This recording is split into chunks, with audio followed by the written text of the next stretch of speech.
They called a meeting I wasn't invited to, then told me to come in last minute. I walked into the boardroom. 12 eyes stared at me like I was the problem. Clayton Ridge, the COO, said, "Naomi, we have to let you go." He slid a file across the table. It said I had violated protocol. I asked, "What violation?" Nobody answered. HR was already waiting outside. 3 years of work gone in 5 minutes. No goodbye. No justice. As I walked out with my box, I saw the cameras setting up for the IPO announcement. They erased me to protect their show. But they forgot something important. I built the system they're standing on. They thought I'd sign the NDA like others before me. They offered a payout. Big money, but it came with silence. I read every line. It said I could never speak about what I saw. I smiled politely. I'll think about it. But in my head I was already planning. See, I knew where the money was hidden. Fake invoices. Ghost consultants. Shell companies. I found it all when I worked in compliance. I reported it. And that's why they fired me. I wasn't just a threat. I was the truth with a badge. And the truth was coming back. Not with noise, but with silence, strategy, and timing. Back in my apartment, I opened an old hard drive. It was my backup, encrypted and safe. Inside were emails, audit trails, and payment flows. Everything I'd saved for just in case. This was the case. I found payments to Everlink Global Services. That name didn't exist before last year. But now they were the #1 vendor for Vericon Holdings. They charged 40% more than real vendors. And guess who signed every payment? Clayton Ridge. I needed to prove Everlink was fake. So I called the only person who would help me. My friend Mia, a forensic accountant. She owed me a favor. Now it was time to collect. Mia worked for a private firm. She knew numbers better than anyone. We met at a small coffee shop. I handed her the file. She frowned. "These look like dummy payments." She looked deeper. "See this?" she pointed. "Same invoice number used twice. That's fraud." She traced Everlink's bank account. It led to an offshore firm in the Cayman Islands. Then something shocking. The offshore account was linked to a man named Jordan Ridge, Clayton's brother. That's when Mia looked up at me and said, "They're stealing millions. And you have a smoking gun." I smiled for the first time in weeks. Now I had proof. Now I needed leverage. Vericon Holdings was going public in 2 weeks. Their IPO was valued at $1.4 billion. That meant everyone was on edge. No bad news allowed. No leaks. No risks. Which made it the perfect time to strike. If I moved now, everything would collapse. The timing had to be perfect. Too early, they'd cover it up. Too late, they'd cash out and disappear. So I created a countdown on my phone. 13 days. That's all I needed. 13 days to expose the biggest fraud in the company's history. And 13 days to take back everything they stole from me. Game on. I built Vericon's risk system myself. Even after being fired, I had one secret way in. A test portal I used for backup audits. Nobody removed it. I logged in. Quiet. Invisible. I searched the newest vendor approvals. Everlink's payments had tripled in the past month. Invoices were vague. Strategy review. Operational flow. But I knew the truth. No services were being delivered. Just cash being drained. I downloaded everything. Encrypted. Saved to a flash drive. Then I logged out. No footprints. I whispered to myself, "You should have deleted me better, Clayton." Now I had more than revenge. I had evidence. And I had a plan. I called someone from the inside. Her name was Lisa Torres. She worked in accounting. Honest. Quiet. Brave. I had helped her once when she was about to be fired unfairly. Now I needed her help. We met at a quiet park under tall trees. I showed her a fake invoice from Everlink. Her eyes widened. "I've seen dozens like that," she whispered. I handed her a secure flash drive. "Can you send me anything that looks off?" Anonymous email. Encrypted. She nodded. "If they find out." "They won't," I promised. Lisa walked away. Her steps were shaky. But that day, she became a whistleblower. And my second player on the board. On TV, Clayton smiled during an IPO interview. He wore a sharp blue suit. The reporter asked, "What makes Vericon unique?" He said, "We value transparency and innovation." I laughed at my screen. His eyes told a different story. He was sweating. Behind the scenes, numbers weren't adding up. Shareholders were asking questions. I knew he felt it. The crack. The weakness. He smiled for the cameras, but he was bleeding inside. That's what scared men do. They perform. While I was building a case, he was building a lie. And lies don't hold under pressure. I called my lawyer, Dave Stephen. He helped me set up Novacore Systems 2 years ago. It was a cybersecurity vendor Vericon secretly depended on. They didn't know I still owned it. Now Novacore was my weapon. I asked Dave, "Can we cut Vericon's access for 24 hours? He said, "That'll cause chaos." "Exactly," I replied. "A brief outage. Just enough to make them panic. Just enough to make the board wonder." I didn't want to destroy them. Not yet. I just wanted to shake them. So they'd look inward. And when they did, they'd find the rot I left there. Anna Williams worked in strategic planning. Smart. Sharp. Underused. I texted her. "I know what they did. You were right to doubt him." She replied, "Meet me. Today." We sat in her car. I gave her proof of the fake vendor. She stared at the screen. "They're lying to investors." She handed me something. A printed email from Clayton. It said, "Delay the vendor audit. Delete the discrepancy logs." Signed. Dated. Now I had more than numbers. I had intent. Fraud wasn't just happening. It was ordered. Anna looked at me. "Tell me what you need. Just be ready when I say go." Vericon's IPO was only 5 days away. I called Kayla Nick, a tough journalist from the Ledger. She had exposed 3 major fraud cases in the last year. I gave her everything: documents, timelines, fake payments. She asked, "Why now?" "Because in 5 days they ring the IPO bell." Kayla smiled. "Perfect timing. We agreed to hold the story until IPO morning, then release it as the bell rings." Clayton would smile on stage. And seconds later the world would know what he did. I wasn't just fighting back. I was staging a public collapse. A fall they'd never recover from. Richard Danny was Vericon's oldest board member. Traditional. Careful. But now he was nervous. He sent a message to Novacore's support team. "Why did we lose access for 24 hours? My team replied with vague tech words. "System recalibration." Richard wasn't satisfied. He ordered a vendor review. That was good, because once they reviewed Everlink, they'd find the lies. Richard's doubt would spread. And once doubt spreads in a boardroom, it's hard to stop. Like smoke before fire. I didn't need to shout. I just needed them to start whispering. And they were. I called a mock board meeting. It was fake but planned carefully. I told Dave, "Send a legal memo to Vericon pretending to request due diligence." He did. We knew they'd panic. And they did. Clayton called an emergency session.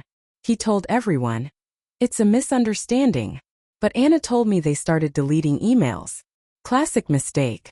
Because Lisa in accounting had already backed them up. Everything. Even the ones marked "Do Not Share."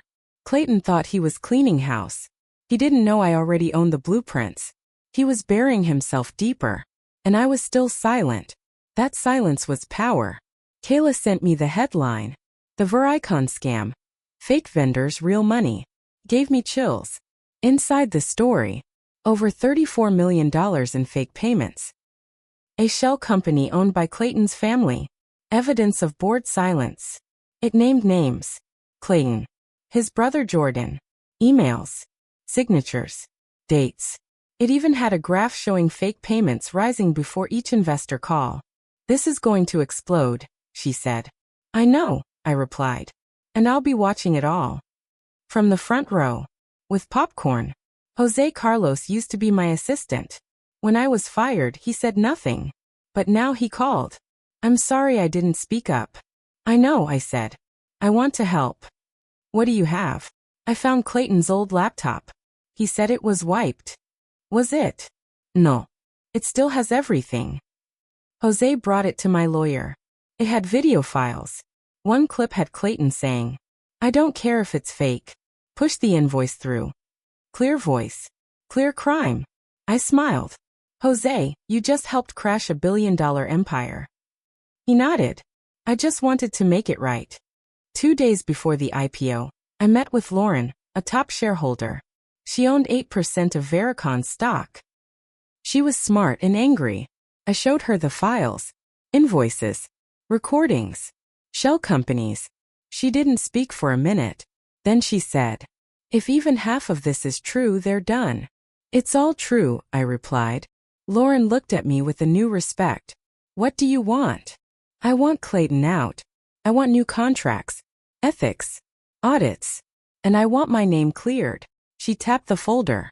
"Clayton's toast. Meet me after the IPO. Let's rebuild."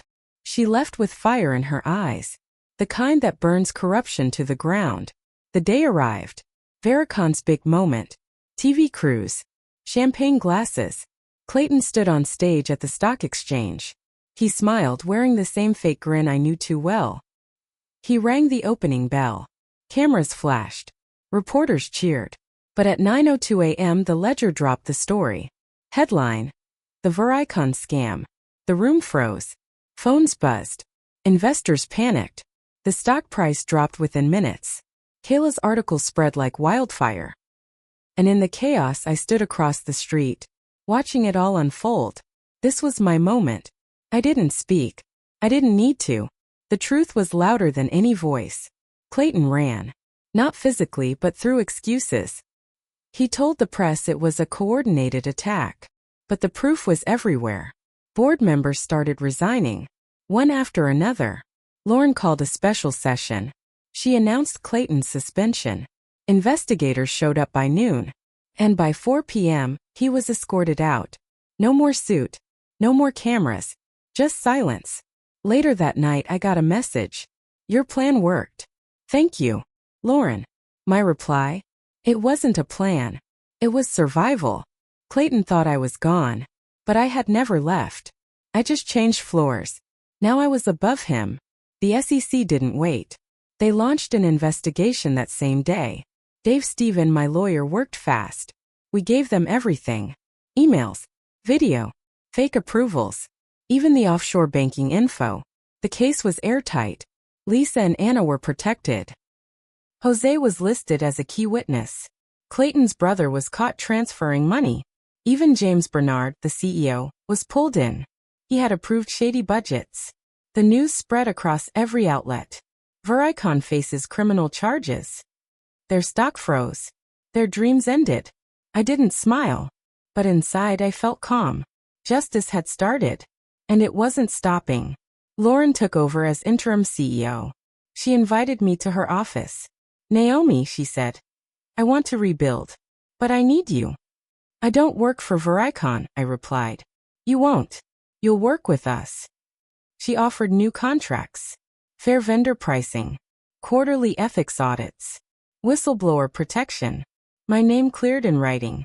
A public apology.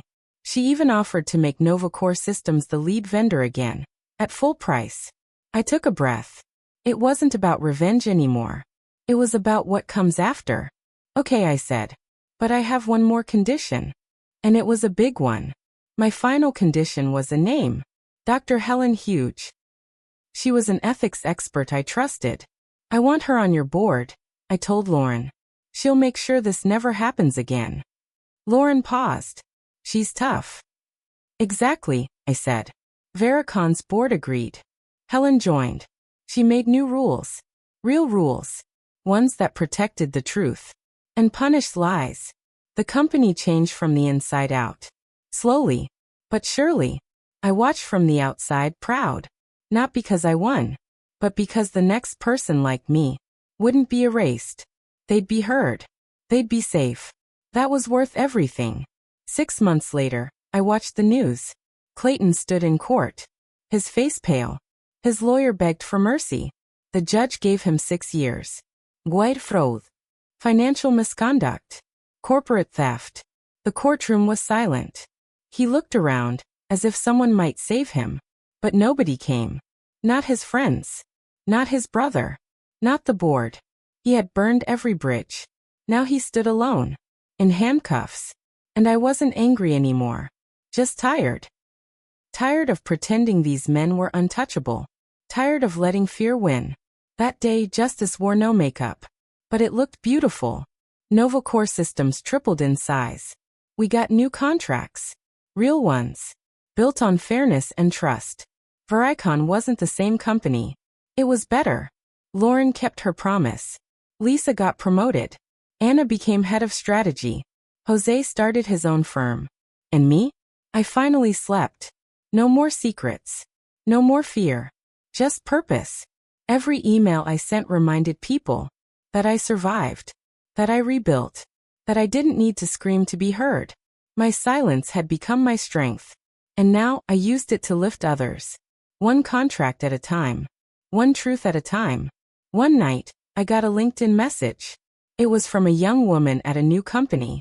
Ms. Blackwood, my boss is pressuring me to sign fake reports. What should I do? I stared at the screen. I felt the fear behind her words. And I remembered myself. Alone. Afraid. Dismissed. So I replied. Document everything. Build your circle. Know your worth. And don't let them bury your voice. You're not alone. She replied with one word. Thank you. Sometimes revenge means fire. But sometimes it means light. A light you pass on. So no one else walks in the dark again. I stood at the window of my office. The skyline sparkled. Just like the night I was fired. But everything had changed. I didn't want their jobs anymore. I had built my own table. My own rules. And my own voice. Vericon still existed. But only because I let it. Because they changed. Because I made sure they did. They once called me a threat. Now I was the reason they still existed. And when people ask how I did it, I tell them this. I didn't fight louder. I fought smarter.